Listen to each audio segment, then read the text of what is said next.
এইবার সামনে দিকে যাবো যে বাড়িয়া, কথায় একটু কম বইলা গান গাইবো বেশি, তা না হইলে মাঝে মধ্যে কইরা যাইবো বেশি।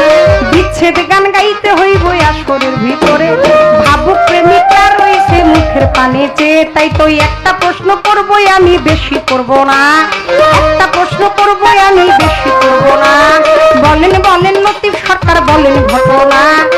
মঈনুদ্দিন হাসান সঞ্জুরি হয়, হুমায়ে আজমেরি আমি দিলেন পরিচয়। খাজা বাবা নাম গেল হইয়া, মায়ের বাবা জিয়ের বাবা, বাবার বাবা রইয়া। বাবাই কয় মায়ে কয়, বইনেও কয় বাবা। এইখানেতে সত্যি কথা আমায় একটা কবা, এইখানেতে প্রশ্ন করি ওরে গুণের ভাই। বাবাই বাবা মায়ে বাবা কেমন হইলো তাই? আমার একটু জানার দরকার। মজার একটা প্রশ্ন করি আপনার কাছে, শোনেন। পিতা, বাবা, অভিভাবক, বাবা সব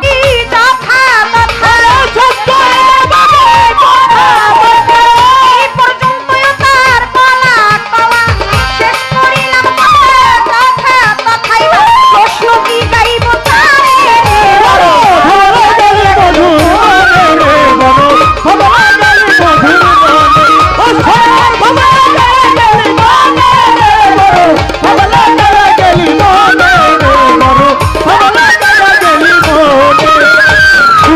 রজনী গাছে গেল অর্থ অভিভাবক, আপনার একজন গার্জিয়ান।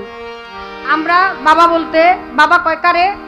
দেওয়ান বাবলি সরকার, বাবুল সরকারের ওরসে আসছে। তার জীবনে সংসারাদি জীবন যাপন করে সন্তান জন্ম দিছে। আমি আগে যখন বিয়ের আগে যাইতাম তখন আমার জিজ্ঞেস করতো কার মেয়ে এটা, যখন নাম পরিচয় ছিল না। আমি বলতাম যে এরা বাবুল সরকারের মাইয়া। আর তারপরে যখন চিনছে, এটা এখনো আছে গ্রাম অঞ্চলে, মেয়েরা হাইটা গেলে এখন তো কত বোরকা পরে যায়, বা একটা মেয়ে উপযুক্ত হলে জায়গায় কার বাড়ির মাইয়া যায় গো, ওই মোরল বাড়ির মাইয়া যায়, মাতবর বাড়ির মাইয়া যায়। আর বিয়ার পরে জিজ্ঞেস করে কোন বাড়ির বউ যায়। এই হইল গিয়া দুনিয়ার রীতিনীতি।